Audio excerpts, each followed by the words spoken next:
Okay, let's do Thank it. you.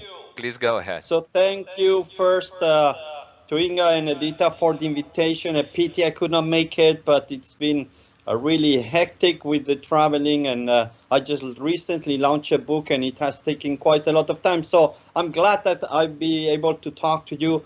I was chairman of PMI. I think you've seen my bio probably, so not much to talk about me. I want to talk about where are we, what's happening, and the great moment that we're living. Never before we lived such an incredible world focus on projects. So I'm really happy to share that. So these are just setting the scene. I know you probably read about the project economy. I've been talking about this for many years.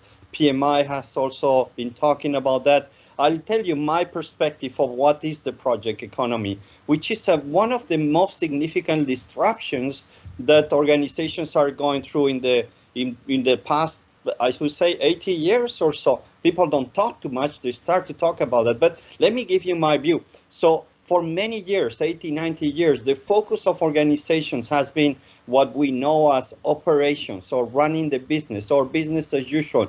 That's the turquoise, the blue that you see in the slide, where most of the resources, most of the employees, most of the budgets, most of the management attention was focused. Project management was a nice addition, but it's never primary. Never. I've been in project management for 25 years, and unless you're in a consulting firm where it's project based, we all feel that always operations has been primary. So over the years, we've managed to be more efficient on that blue part. You need less resources to carry out the work. So this is good news. And what happened over years, that people were shifting slightly their work towards project based. So they would have a job in the operational part and 2 or 3 projects. And this has been slowly increasing. But the big disruption is when artificial intelligence and robots come into play. They completely take over a big chunk of operation. It's not marginal, it's big one. I work in banks for 7 years, and today you don't see structures. It's all agile team, project-based work. Most of the operations are carried by IT. You see more technology people than bankers in a bank. So this shift, for example, happened already in banking. What does it mean? So we're moving from a world where focus was on efficiency to a world where focus is driven by change, which is a completely different story. In the past, project management would be taught mostly to project managers, right? I come from large organizations. Maybe 5% of the total employees would be trained on project management, either PMI or Prince2, like Frank was talking recently. That was 5% of the population. What is different is that now everybody needs to be trained. Everybody needs to know, including senior leaders. So I think that's great. A big shift as well is that for the blue side, when we were focused on operations, you needed hierarchical structures, yes, these hierarchies, these pyramids. For the new world, you don't need that. It's all about agile teams and flat structures.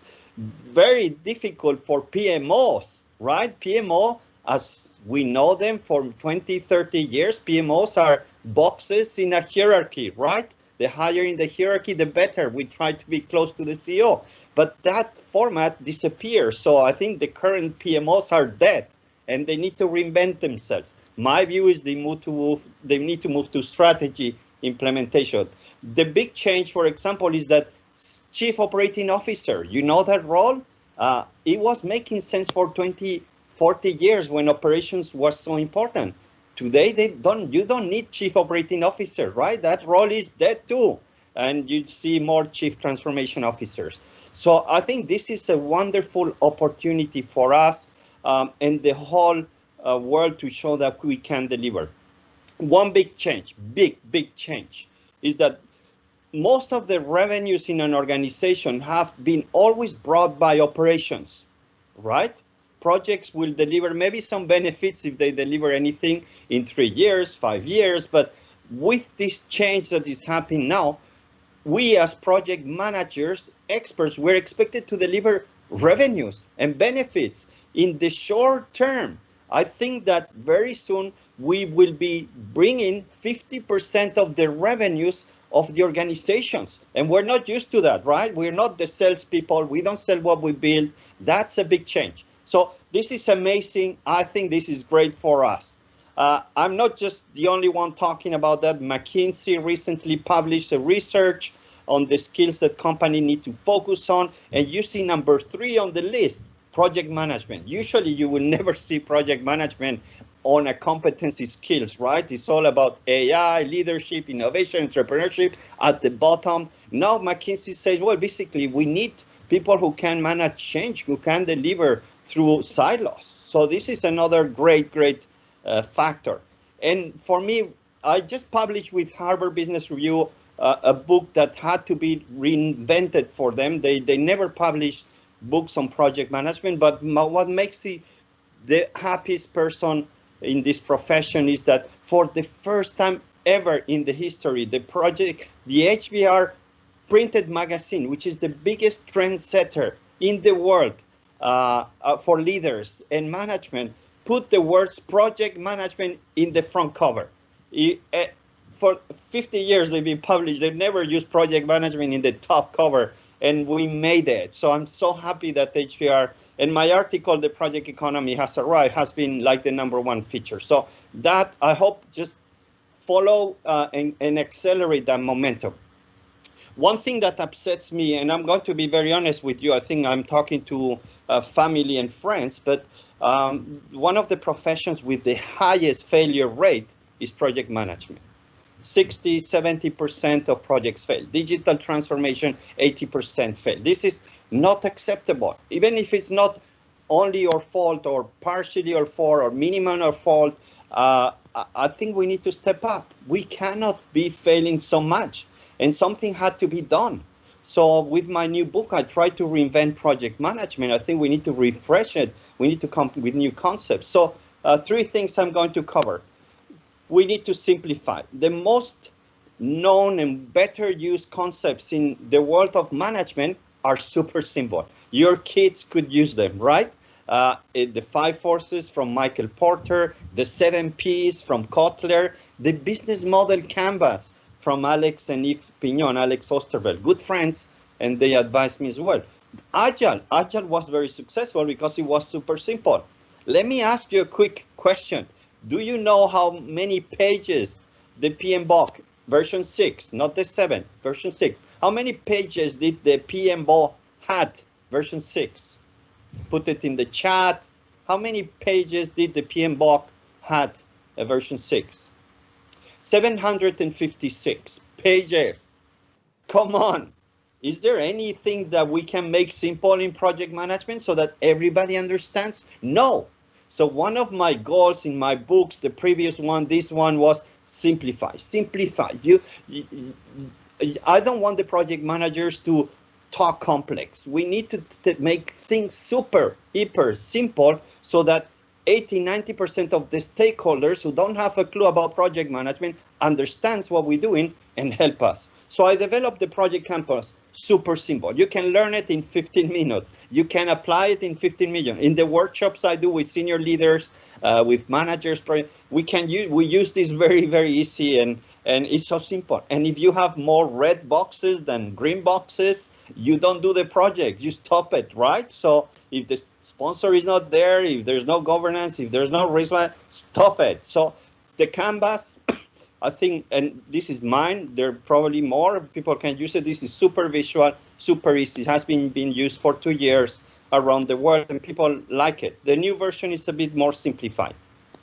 I think it's been covered this already. One of the biggest mistakes, that's why many projects failed, was we were using the wrong tools. And I'm guilty of that. I've been implementing project management methodologies for many years. And the view was, let's use the same method for all the projects. So whatever the project is. And I think how stupid I was. How could I do that? It's like I give you a hammer to fix all the problems at home. Even if it's water, electricity, just get the hammer and hit it hard, hopefully get fixed, right? That's what we were doing for 20 years. Suddenly Agile comes in 2001 and say, forget the hammer, it's super heavy, use a screwdriver. And the screwdriver helps you to solve all the problems at home. Water, electricity is super light. And again, how stupid, I have a weekly newsletter in LinkedIn.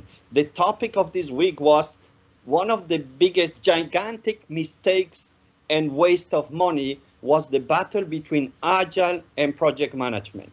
And that has been going on for 20 years. I think we need to stop that.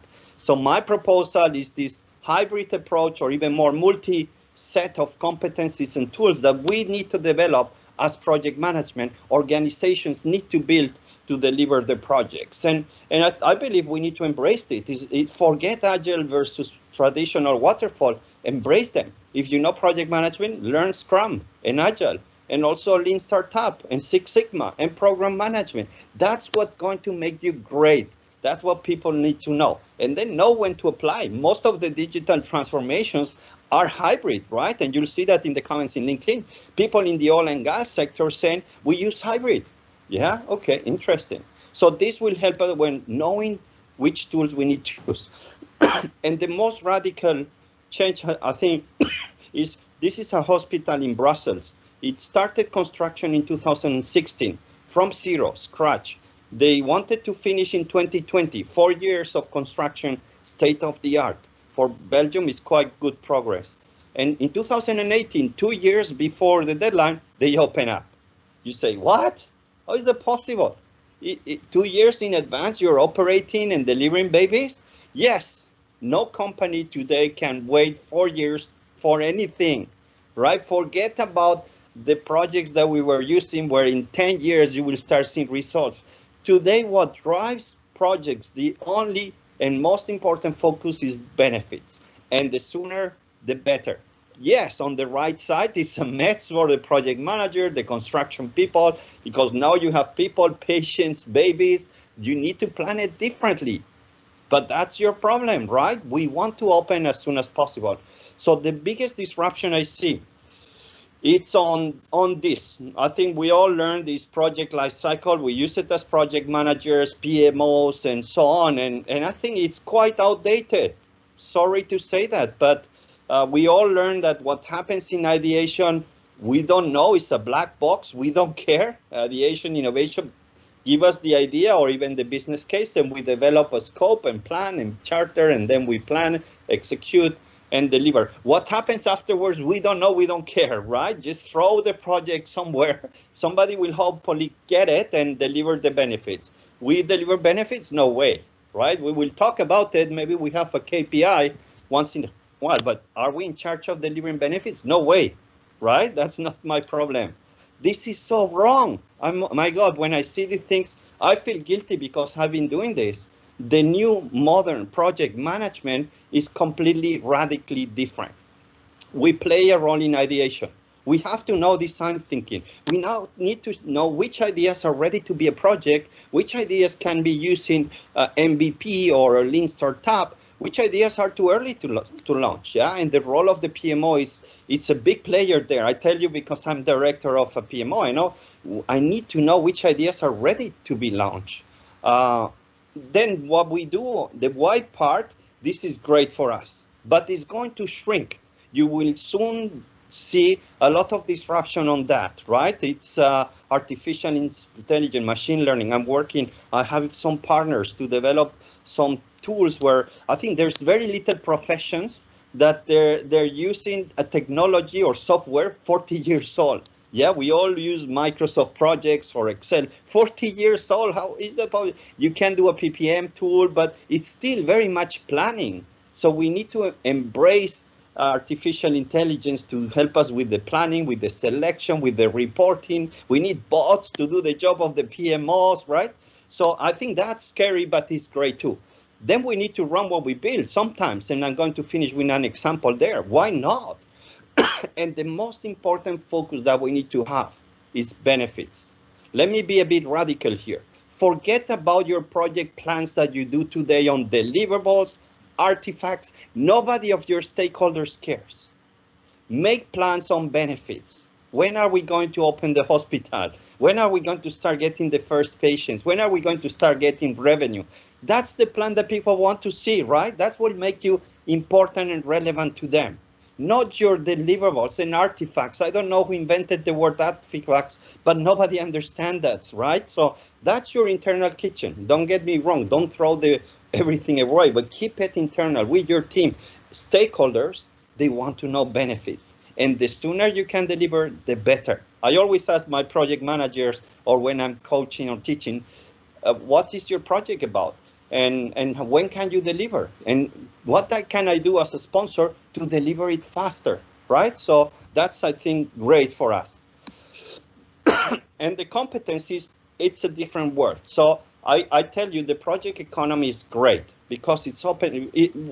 The world is looking for people like us, but we are not there yet. I think the current project managers, agile people, change managers, they are generalists, right? It's on the left side. You will know either very strong focus on agile or very strong focus on project management, and will focus on that narrow view of the project lifecycle. What the world needs is deep generalists, people who can connect the dots, who can use all these tools and skills and competencies to deliver change throughout the whole chain, from the beginning till the end. What happens in Alibaba, for example, when you have a good idea, they fund you to do the feasibility. If it works, you carry on the project. And once the project is over, you run it, right? You should deliver the benefits. So it means that we need to learn. People say you need to learn and keep learning. I think you need to learn and keep learning very fast, because we have a couple of years window of opportunity to cover that space of deep generalists, implementation professionals. If we don't do it, somebody else will do. The managers that are today in operations will take over. And just to finish and explain you for me a very eye-opening story. And sorry, I need to go so fast because there's not too much time. And as a good project manager, and to please, Edita, I will finish on time. But basically, this story, a good friend of mine, Cesar, we were kids. We fought together. We were 7, 8, 9, 10 years old.